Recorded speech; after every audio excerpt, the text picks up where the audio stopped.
Has come both left and right, and in the center I'm now standing, not a trace of hope inside. And if tears were only raindrops, the universe will be flooding now. So Lord, I call on you today. Please don't pass me by.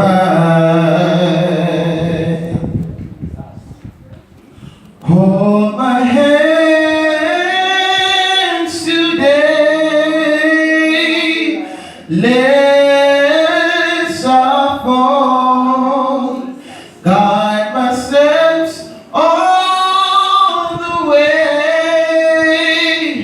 Please hear my call, for the cares of life is all I now see. Please walk me through this.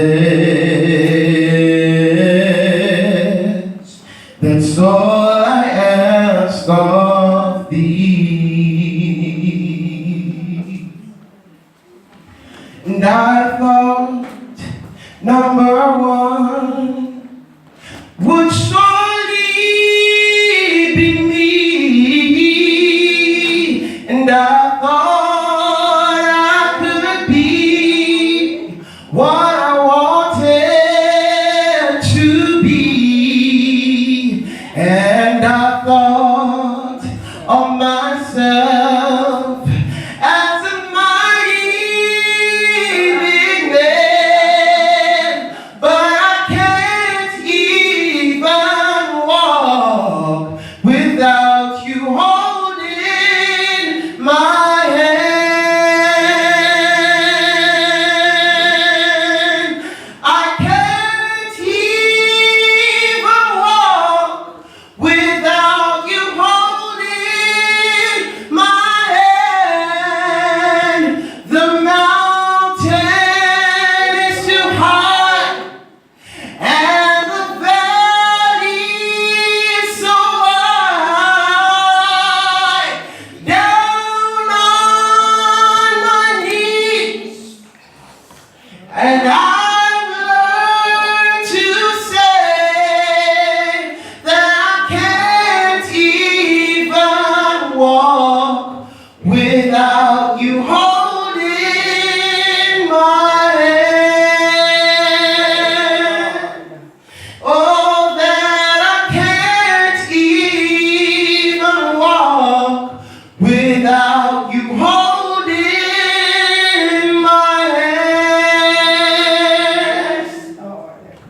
That I can't even walk without you holding my hand.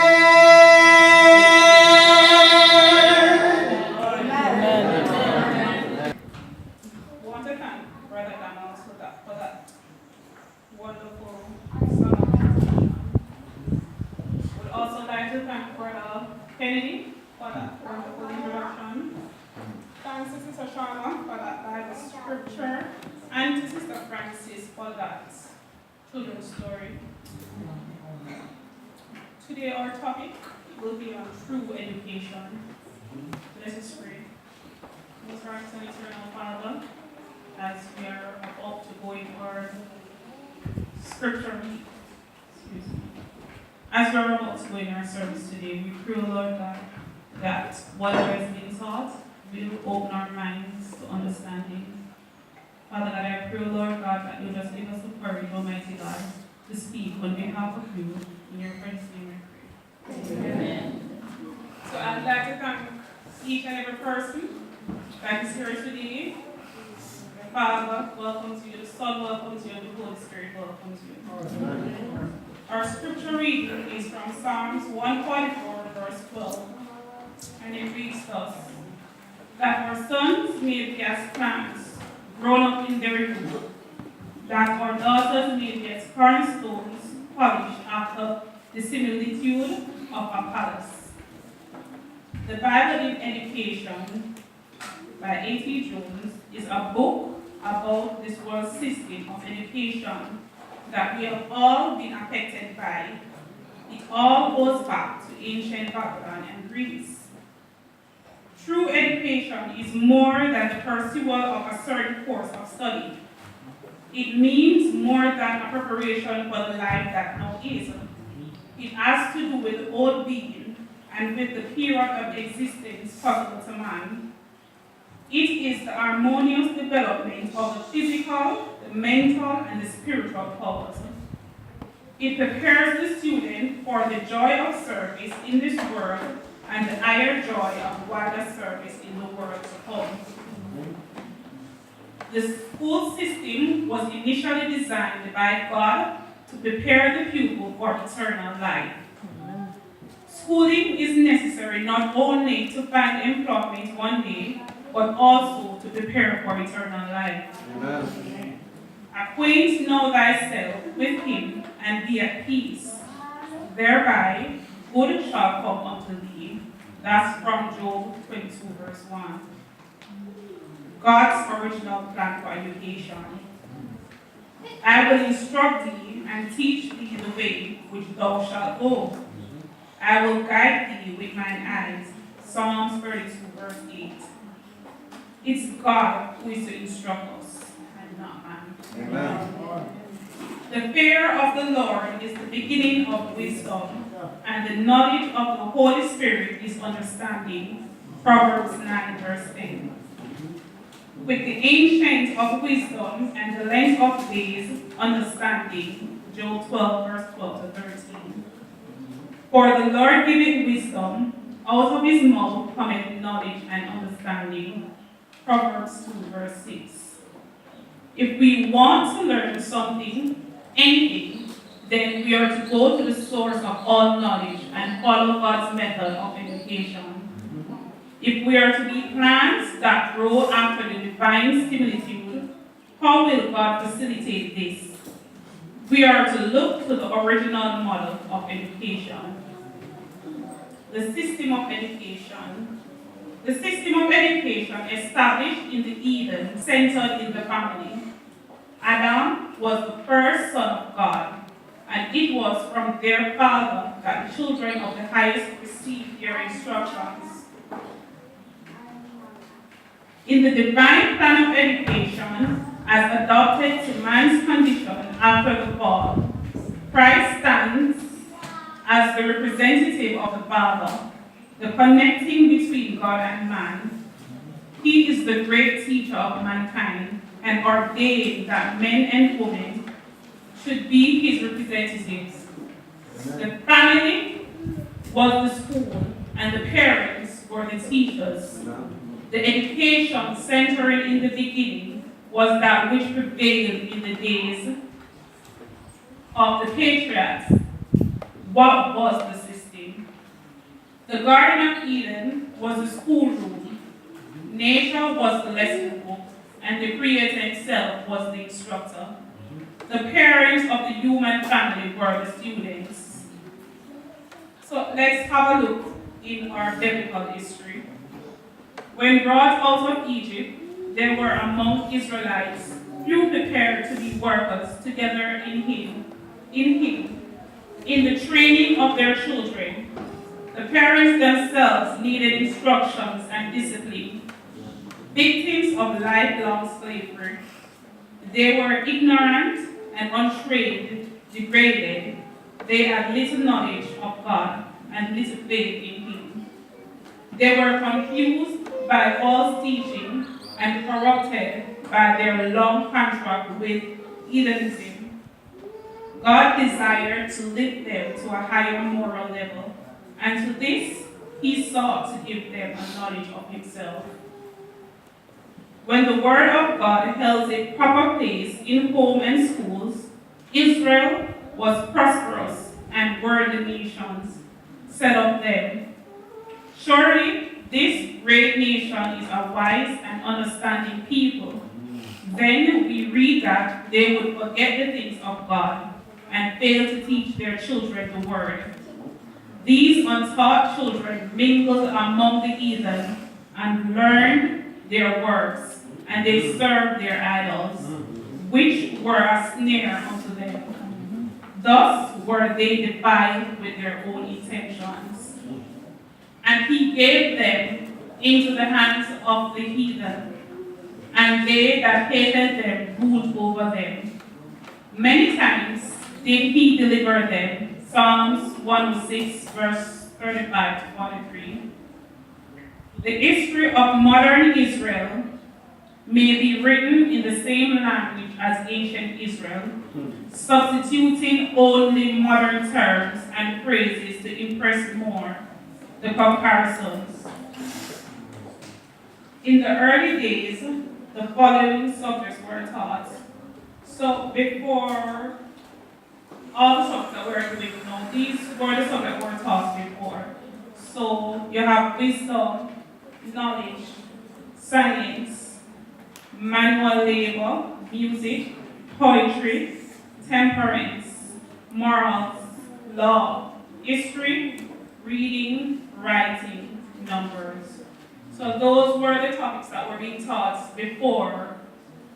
No. So in the early days, education was not so complex, but children were being taught what they needed to know. The origin of education in the world today. When Christianity began in the Word of God was its education book. However, there was a time in the world which claimed to be education, and not only education, but the only education in any true sense. The old theory of Greek education, both its science and philosophy, was doubt and skepticism. The principal idea that philosophy is expressed in the word doubt, the history of philosophy, but the history of doubt, that's taken from the Bible in education. There were 3 education centers in the world at the time. Corinth, that's the Vanity Fair of the Roman Empire. Ephesus, the most magnificent cities of Asia. And Athens, the mother of the world's education. The apostle spent 18 months planting Christianity in Corinth, and then wrote, "It pleased God by the foolishness of preaching to serve them that believe." That's 1 Corinthians 1, verse 21. That which was accepted by the world as education was the means of their knowing God. The Ephesus Paul established a Christian school which continued for 2 years. Many of the Gentiles became Christians. Athens was a city full of idolatry. It was full idols of God, silver and stone graven by art, and men's device expressing their ideas of God. In the time of ignorance, God endured, but now calls every man to repent. The education of Athens culminated in heart. That was the idolatry, and that was the manifestation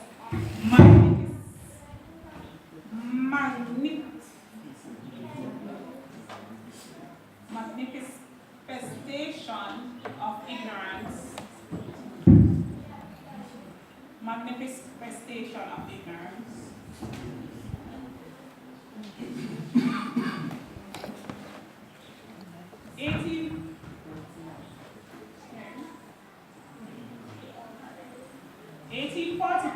The three angels' message. God tried to prepare a people to give out the three angels' messages. When the truth of these last days came to the world in the proclamation of first, second, and third angel messages, we were shown that in the education of our children, a different order of things must be brought in. That's Steve Volume 6, page 126. So, if that were the case in the 1800s, what significance does it have today There were many schools advocating reform prior to 1844. In the book Christian Education by Solomon, Bible was thought as the most important of the classes. Some colleagues reformed and some didn't. The curriculum was education in many universities, was chosen for them. The courses were arbitrary and were suited to the needs of the papacy. The Lord, in order to prepare workers for the midnight cry, inspired the reformers to attack the course of study that held the student's mind and the dim and musty past. God was endeavoring to arouse the popular churches to accept Christian education. This meant a reform in the location of their schools. A few years prior to 1844, many educational reformers were influenced to establish schools away from, who attempted to carry out God's idea of education in Georgia. It is not always wrong to go to university. I suppose it depends on which course and how intense it is. It was not uncommon for the Waldensian youths, after having completed all the education they could gain in their native land, to go to one of the universities in the surrounding countries. In these institutions of higher education, their purpose was twofold. Not only were they able to expand their field of study, but they quietly and with great care opened the youth of today may bear a weighty testimony in favor of true temperance. These principles, cherished, would fit young men who are rooted and grounded in the scriptures to enter worldly university, and while taking a course of study, disseminate the truths of the gospel, and at the end of their course come forth unsullied. There were concentrated youth among the wilderness who entered worldly universities, and while gaining their education, scattered the seeds of the Reformation. The papal authorities could not be the most careful inquiries find out who had introduced the so-called heresy, and yet the world had been accomplished, bearing fruit. Another downfall of university courses today is that so much time must be given to study, which can often leave little time for Bible study or attendance for church meetings. And further, by these, my son be admonished of making many books, there is no end, and much study is a weariness of the flesh. Ecclesiastes 12, verse 5. The relation of the Word of God should sustain towards other subjects in the school's curriculum, as we wage the war of education for ages. The story of this contest between the two forces over the position of God's Word in the education of the young can be read in the Bible history. Degrees. The granting of degrees prizes honor is borrowed from the papal system of education. In our institutions of learning, there was to be exerted an influence that would counteract the influence of the world and give no encouragement to the indulgence in appetite, in self-gratification, pride, ambition, love of dress and display, love of praise and flattery, strive for high rewards and honors of a recompense for good scholarship. All this was to be discouraged in our schools. It will be impossible to avoid these things and yet send them to the public school. For Protestants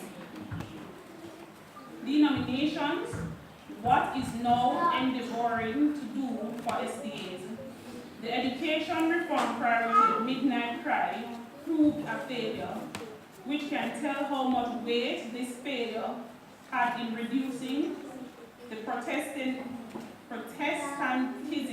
churches to the condition called Babylon. Degrees develop class distinction, aristocracy, and the imperialism in heaven will be the true graduation which should be aimed for. Revelation 2 verse 10. Fear none of those things which thou shalt suffer.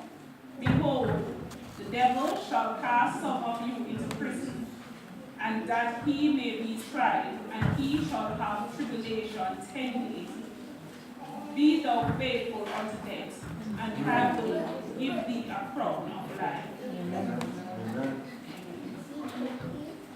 He opposed the system of granting degrees and all that went with it, the cap and gown, the graduation, the show, the pride, because he knew that it was a part of the papal system, which was the current in the US. He called it making an image to the beast. When Battle Creek Colleague was moved to Bering Springs in 1901, God's messenger warned, get out of Battle Creek. In 1902, the Battle Creek Sanitarium burned down. They began their work in order to begin a Christian school which was not accepted by men at the headquarters.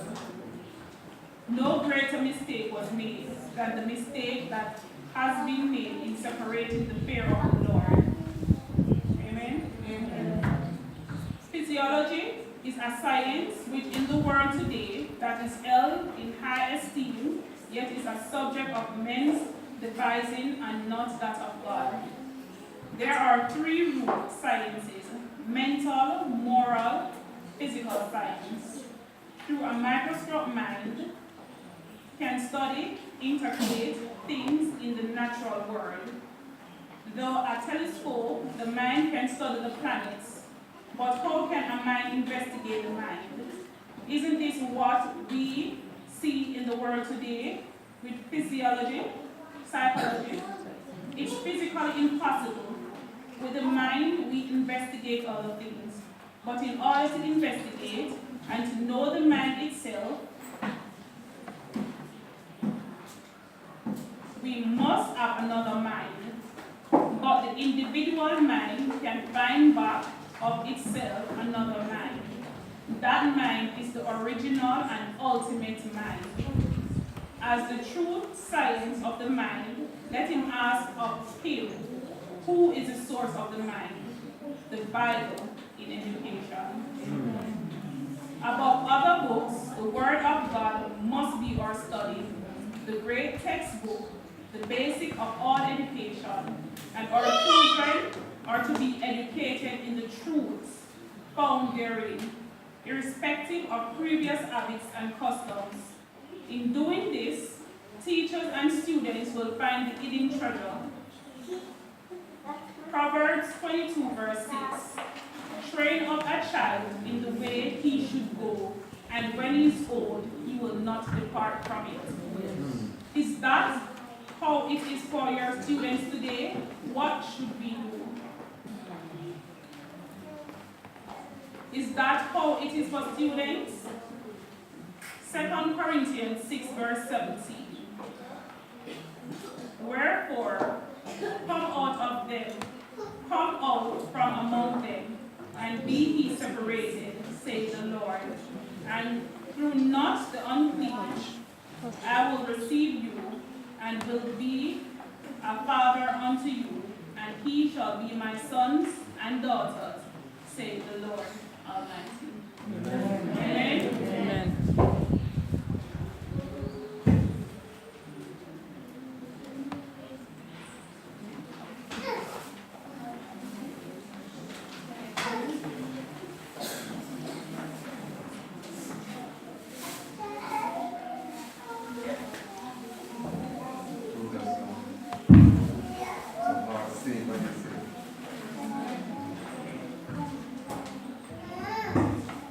Those are some hard scenes.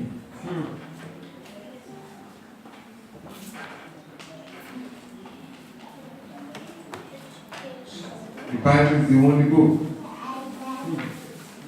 the church used for education. Any other books? Secondary. All who are going to high school and studying science and physics and all those complex studies, you got to perceive those books. Yeah, higher.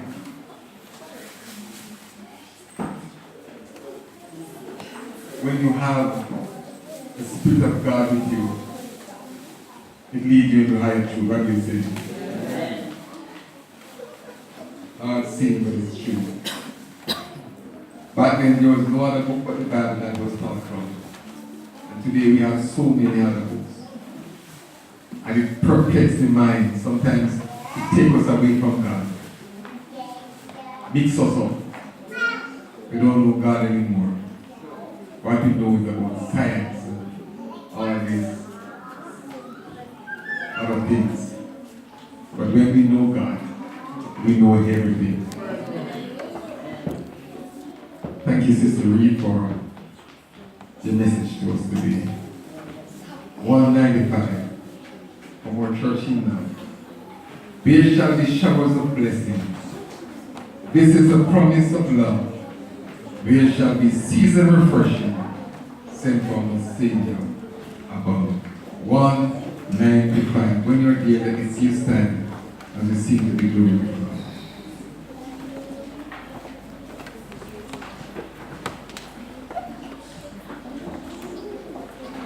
After 2, 1, 2. There shall be showers of blessing. This is the promise of love. There shall be seasons refreshing, sent from the Savior above.